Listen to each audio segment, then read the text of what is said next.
شروع اللہ کا نام لے کر جو بڑا مہربان نہایت رحم والا ہے۔ تارے کی قسم جب غائب ہونے لگے کہ تمہارے رفیق یعنی ہمارے نبی نہ رستہ بھولے ہیں نہ بھٹکے ہیں اور نہ یہ خواہش نفس سے کچھ بولتے ہیں۔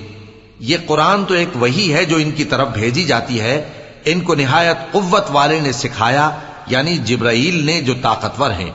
پھر وہ پوری طرح بیٹھے جبکہ وہ آسمان کے اونچے کنارے پر تھے، پھر وہ قریب ہوئے، پھر مزید نیچے آ گئے تو وہ 2 کمان کے فاصلے پر ہو گئے یا اس سے بھی کم۔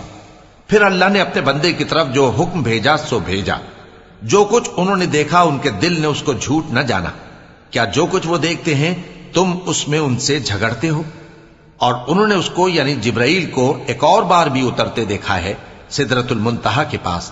اسی کے پاس ہمیشہ رہنے کی بہشت ہے، جبکہ اس بیری پر چھا رہا تھا جو چھا رہا تھا۔ ان کی آنکھ نہ تو اور طرف مائل ہوئی اور نہ حد سے آگے بڑھی۔ انہوں نے اپنے پروردگار کی قدرت کی بہت ہی بڑی بڑی نشانیاں دیکھی۔ بھلا تم لوگوں نے لات اور عزا کو دیکھا اور تیسری مورتی یعنی منات کو؟ مشرکو، کیا تمہارے لیے تو بیٹے ہوں اور اللہ کے لیے بیٹیاں؟ یہ تو بہت ہی بے انصافی کی تقسیم ہوئی۔ وہ تو صرف نام ہی نام ہے جو تم نے اور تمہارے باپ دادا نے رکھ لیے ہیں، اللہ نے تو ان کی کوئی سند نازل نہیں کی۔ یہ لوگ محض خیال و گمان اور خواہشات نفس کے پیچھے چل رہے ہیں، حالانکہ ان کے پروردگار کی طرف سے ان کے پاس ہدایت آ چکی ہے۔ کیا جس چیز کی انسان آرزو کرتا ہے وہ اسے ضرور ملتی ہے؟ سو آخرت اور دنیا تو اللہ ہی کے ہاتھ میں ہے۔ اور آسمانوں میں بہت سے فرشتے ہیں جن کی سفارش کچھ بھی فائدہ نہیں دیتی مگر اس وقت کہ اللہ جس کے لیے چاہے اجازت بخشے اور سفارش پسند بھی کرے۔ جو لوگ آخرت پر ایمان نہیں لاتے وہ فرشتوں کو لڑکیوں کے نام سے موسوم کرتے ہیں، حالانکہ ان کو اس کی کچھ خبر نہیں۔ وہ صرف خیال و گمان پر چلتے ہیں، جبکہ خیال و گمان حق کے مقابلے میں کچھ کام نہیں آتا۔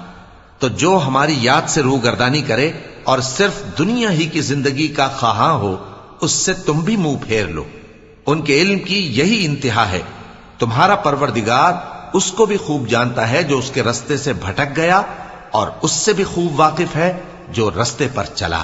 اور جو کچھ آسمانوں میں ہے اور جو کچھ زمین میں ہے سب اللہ ہی کا ہے، اور اس نے خلقت کو اس لیے پیدا کیا ہے کہ جن لوگوں نے برے کام کیے ان کو ان کے اعمال کا بدلہ دے، اور جنہوں نے نیکیاں کی ان کو نیک بدلہ دے۔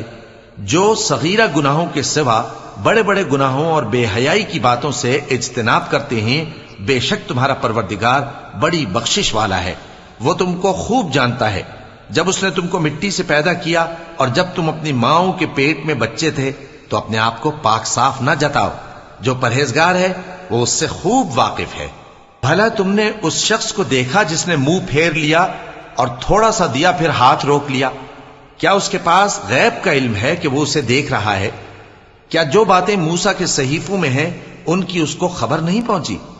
اور ابراہیم کے صحیفوں کی جنہوں نے حق کے طاعت اور رسالت پورا کیا، وہ یہ کہ کوئی شخص دوسرے کے گناہ کا بوجھ نہیں اٹھائے گا، اور یہ کہ انسان کو وہی ملتا ہے جس کے لیے وہ محنت کرتا ہے، اور یہ کہ اس کی محنت کا جائزہ لیا جائے گا، پھر اس کو اس کا پورا پورا بدلہ دیا جائے گا، اور یہ کہ تمہارے پروردگار ہی کے پاس پہنچنا ہے، اور یہ کہ وہ ہنساتا اور رلاتا ہے، اور یہ کہ وہی مارتا اور جلاتا ہے، اور یہ کہ وہی دونوں جوڑے یعنی نر اور مادہ پیدا کرتا ہے یعنی نطفے سے جو رحم میں ڈالا جاتا ہے، اور یہ کہ قیامت کو دوبارہ اٹھانا اسی کا ذمہ ہے، اور یہ کہ وہی دولت مند بناتا اور وہی مفلس کرتا ہے، اور یہ کہ وہی شیرا نامی تارے کا بھی مالک ہے، اور یہ کہ اسی نے عاد اول کو ہلاک کر ڈالا اور سمود کو بھی، غرض کسی کو باقی نہ چھوڑا، اور ان سے پہلے قوم نوح کو بھی۔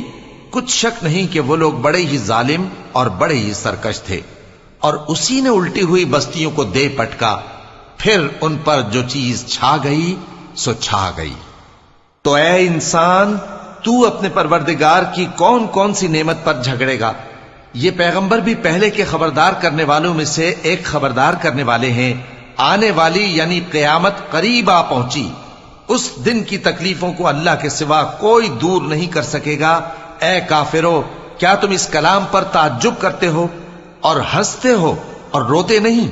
اور تم غفلت میں پڑے ہو تو اللہ کے آگے سجدہ کرو اور اسی کی عبادت کرو۔ چونکہ آیت سجدہ تلاوت کی گئی ہے لہذا سامعین پر سجدہ واجب ہے۔